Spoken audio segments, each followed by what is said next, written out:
Hey guys, so today we are going to be making a MLS team tier list. Now, if you guys have seen my NHL team tier list, you know that my tier lists are not really based on skill level of the team or performance of the team on the field. They're kind of more about the overall reputation of a team. So this is the tier list of who are the more popular, the more reputable, the more well-known MLS teams, and F tier being fans in other MLS markets may forget you exist from time to time. So we're going to start things right off with Atlanta United.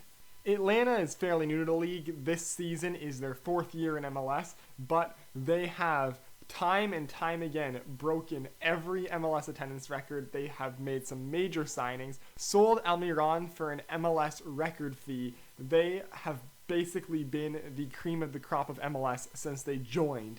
And because of that, they are solidly in the S tier.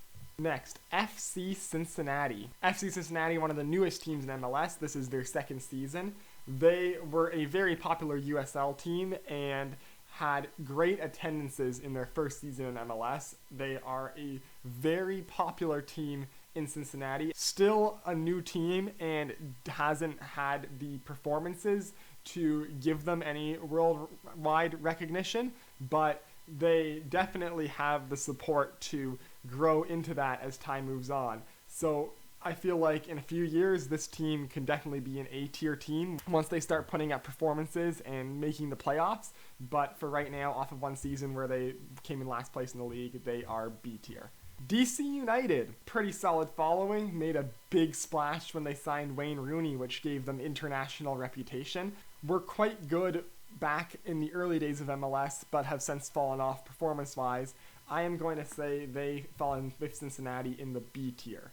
The Montreal Impact don't have the best attendance numbers in MLS, and they've also been in and out of international relevance, with temporarily having Didier Drogba and now being coached by Thierry Henry. So they're an interesting one because they are occasionally relevant, but they haven't really been competitive since 2016. So I'm going to say Montreal Impact is currently D tier.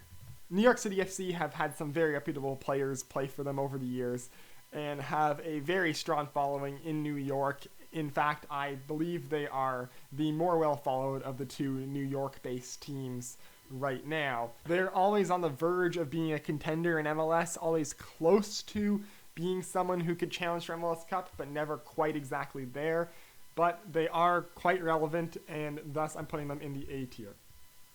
Orlando City have missed the playoffs every single year they've been in MLS, which is now running on 5 years. The only real piece of relevance they've had was when they had Kaká. Yes, they do have Nani now, but he already hadn't been relevant for a couple of years before coming to Orlando. When they came into the league, they had promised, but they haven't really done much, thus I'm putting them in E tier. The Houston Dynamo. Now, to be fully honest, when I picked up their logo to put in this video, I had to Google to make sure they were still actually in the league because they've done so little in the past few years.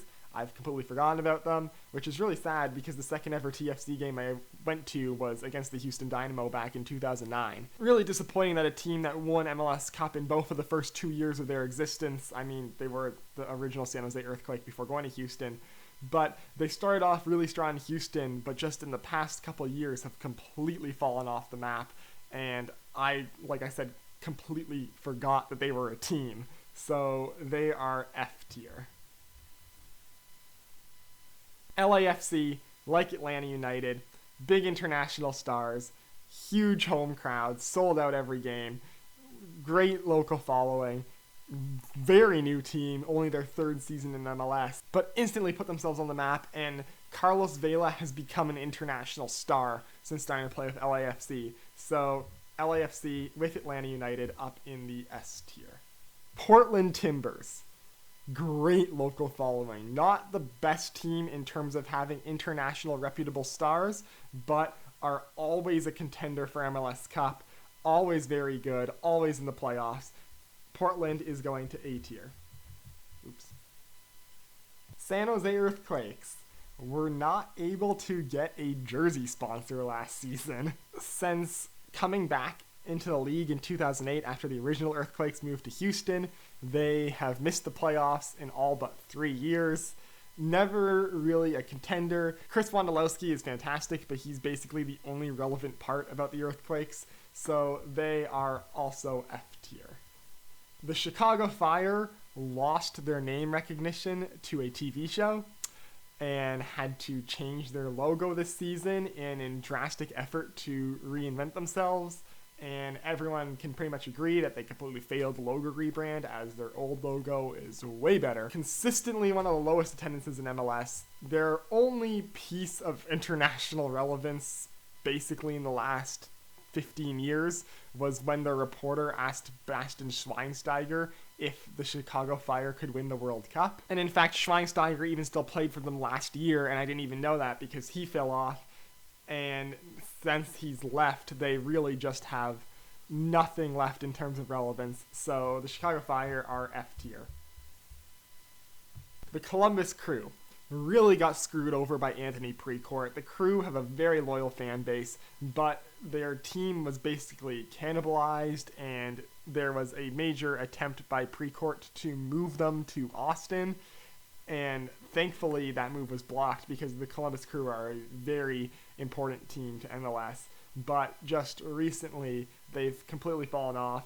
Don't really have very many star players right now. Things definitely are moving up for them. And without Precourt, this is probably a B tier team. But right now I have to put them in E tier because they just don't have much going on for them. When I got to Inter Miami, I just realized that Nashville SC is also a new team that exists. So I just added them to the list of teams there. Not a good sign, but I mean, they're brand new, so cut me some slack. Anyways, Inter Miami, the more notable of the two brand new expansion teams for the 2020 MLS season, based off the fact that they are the team that David Beckham partially owns as part of his contract that he signed with MLS when he joined the league way back in 2007. Inter Miami has joined MLS with the goal of becoming an LAFC/Atlanta United type expansion team, signing big designated players and splashing money right away to try and instantly become a successful team. They also have international relevance due to A, David Beckham, and B, the fact that Inter Milan is suing them over the use of the name International, and it looks like Inter Milan might actually win that legal battle, so who knows how long this team's actually going to be called Inter Miami for. But because they're so new, don't really know enough about them to give them a proper high rating, so I'm going to put them in the B tier for right now. But definitely will be moving up soon. New England Revolution. Honestly, I don't have that much to say about this team. They kind of just exist. No huge international stars, but also no irrelevancy on the levels of the Houston Dynamo or the Chicago Fire recently. Probably a bit of an Eastern bias going on here because I see them a lot more than those teams, but I'm going to put them E tier because they haven't done anything drastically bad like have me forget they're a team or lose their relevancy to a TV show, but they haven't really done much good to get them up in the relevancy category. New York Red Bulls. This is an interesting one because they got the big international Red Bull name. They have been very good in MLS for a very long time, consistently a Supporter Shield contender. But ownership just doesn't seem to want to spend money to get the big name international players, and recently, as more and more teams start spending more and more money, they've fallen off in the standings. So I think the Red Bulls right now are solidly in C tier, just kind of relevant, but losing relevancy pretty quickly.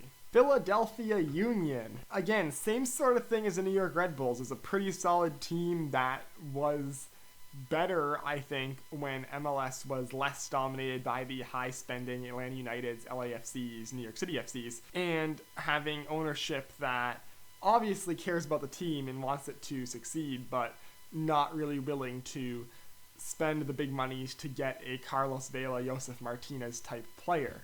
So I think Philadelphia Union falls a very similar boat to New York Red Bulls and is C tier. LA Galaxy. probably the most well-known Major League Soccer team in the world.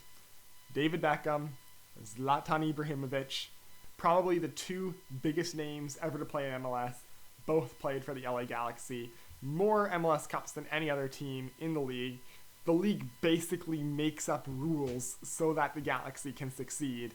They are S tier. Minnesota United was an expansion team the same year that Atlanta United was, and they were probably a very decent expansion team by any usual expansion standards, but because they came into the league with Atlanta, they kind of are overshadowed in every aspect. But the Loons have a very, very strong local fan base. They have a new stadium as of last year. They're very slowly building up and becoming a bigger contender each year. Don't have any international stars, no real international relevancy, but in MLS they are becoming increasingly relevant by the year. I think they are C tier right now. Real Salt Lake are usually a pretty good team, but they don't have the level of international stars to make them really relevant on a global scale. And because of that, you just don't hear that much about them, except come playoff time when they usually lose to a high-ranked team like Seattle or LAFC or the Galaxy. So Real Salt Lake, very good team, nothing against them. I just don't hear very much about them at all, really. They're just kind of there, but they're good. It's really weird. So I'm going to put Real Salt Lake also in C tier. Seattle Sounders. Sellout crowd of 40,000 every single game. 3 of the last 4 MLS Cup finals have involved them. They've won 2 of the last 4 MLS Cups. They just are the crown jewel of how to consistently dominate MLS, of how to consistently draw fans in MLS. If this chart was only on how relevant you are specifically in North America, instant S tier. But internationally, they don't garner the attention that the LA teams or Atlanta do. So because of that, I'm saying they are A tier. Toronto FC, good attendance, good local fan group, have made big international splashes in the past, bringing in Giovinco, Defoe, Bradley. In recent years, haven't been as internationally relevant as they were in the past, but still a very solid team in MLS. I think they fall very much in the same sort of group as Seattle. I mean, they've played Seattle in 3 of the last 4 MLS Cups. Toronto FC and Seattle are just tied together for the rest of eternity, kind of, because of that. And I think in the way they run their operations, too, is similar enough that they're tied together in that way, where they don't have the big-name international talents like the LA teams, like Atlanta, like New York City FC, but they are consistent performers in MLS, consistently one of the best teams in MLS, kind of the model for what a good MLS team should look like. So Toronto FC falls with Seattle into the A tier. Colorado Rapids seem to not be very good recently and not be getting any better, not really bringing in any major players to improve themselves, not really relevant generally. Have had their moments. They don't seem to have the strongest local following as well. They're just kind of there again. And I think a couple of years ago I would have said that they were D or E tier, but just recently they seem to have fallen off even more, and because of that I'm going to put them into the F tier. FC Dallas are an interesting one. Their stadium's just so far out of Dallas, you can't really blame them for not having the largest local fan group, and they don't have really any international stars. They're another MLS team that's just sort of there, but not like a good, they're just sort of there like Philadelphia or Real Salt Lake. They're just bad and they're not really there.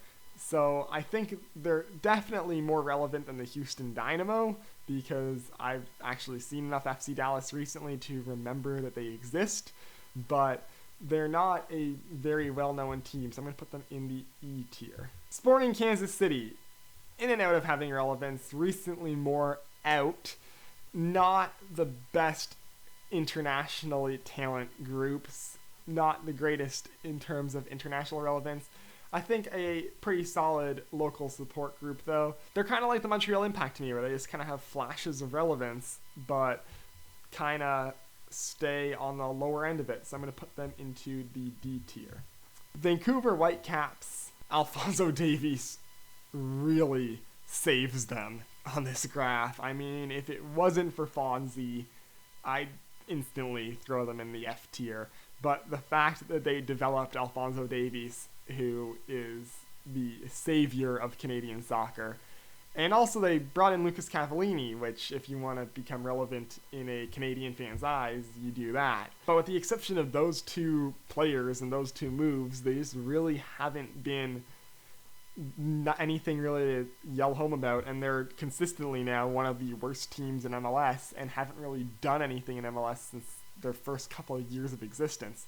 So I'm going to put them in the E tier. The only reason why they're not in the F tier is they gave us Alphonso Davies. And Nashville SC, they're a team that were overshadowed coming into this year by Inter Miami, but they were a very FC Cincinnati-like expansion. A USL team that already had a pretty solid following coming into MLS, and that following was following them into MLS and getting more people added onto it as with the move up to a bigger league. A lot like FC Cincinnati in that regard.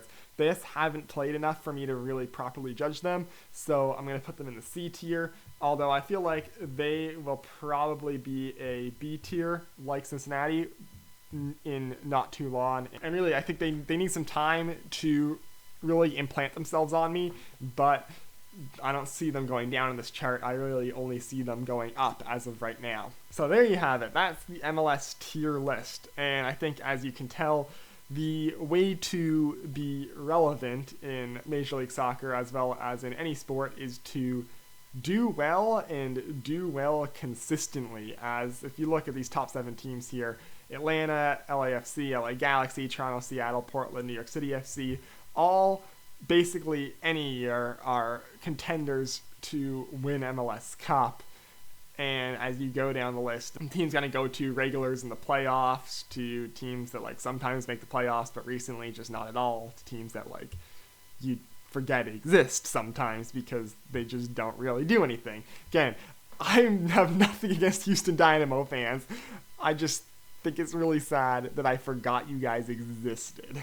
And that's not really on me, because someone who follows soccer, as someone who follows MLS as closely as I do, shouldn't be able to just forget a team exists like that. That's not a good look. So sorry to any fans that I've offended by putting your teams down there, but I mean, I'm sure you guys know that your ownership could probably step it up a notch. But I think this is a good showcasing that MLS is moving towards a league that has super teams. Like, we're going to see a group like the Big Six in England emerge, and who knows, maybe these teams up here in the S and A tier and possibly Inter Miami could form a type of Super 8 teams that could really just consistently, almost always, have one of them win MLS Cup. I mean, in the last 4 years, we've turned into a league that's had Toronto play Seattle 3 times in MLS Cup. So we've already seen a turn to